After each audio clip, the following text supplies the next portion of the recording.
አፍሪካ አትሌቲክስ ሻምፒዮና ዛሬ መካሄድ ይጀምራል። በጋና አስተናጋጅነት ለ24ተኛ ጊዜ የሚካሄደው የአፍሪካ አትሌቲክስ ሻምፒዮና ዛሬ በአክራ በሚገኘው በጋና ዩኒቨርሲቲ ስቴዲየም በደማቅ ሁኔታ መካሄድ ይጀምራል።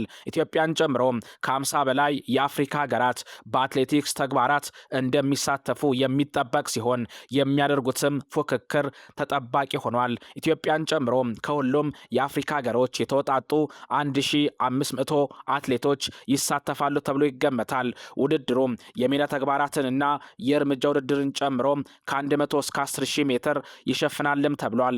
የመክፈቻው ስነ ስርዓት የዓለም አትሌቲክስ ፕሬዝዳንት ሰባስቲያን ኮን ጨምሮ በርካታ ታላላቅ የክብር እንግዶች በተገኙበት በድምቀት የተከናወነ ሲሆን ዛሬም ውድድሩ መርሃ ግብር ቀጥሎ ሲደረግ የ100 ሜትር ወንዶችና ሴቶች እንዲሁም የ400 ሜትር መሰናክል ማጣሪያዎች ይካሄዳሉ ተብሏል። ምሽት ላይ ኢትዮጵያ የመጀመሪያው ሜዳሊያ ታሳካበታለች ተብሎ የሚጠበቀው የ5000 ሜትር የፍጻሜ ውድድርና የሴቶች የመዶሻ ውርወራ ፍጻሜ ይከናወናል። ኢትዮጵያ 31 ሴት 32 ወንድ አትሌቶች በድምሩ 63 አትሌቶች ተወክላ ውድድሩን በበላይነት ለማጠናቀቅ ትሳተፋለች።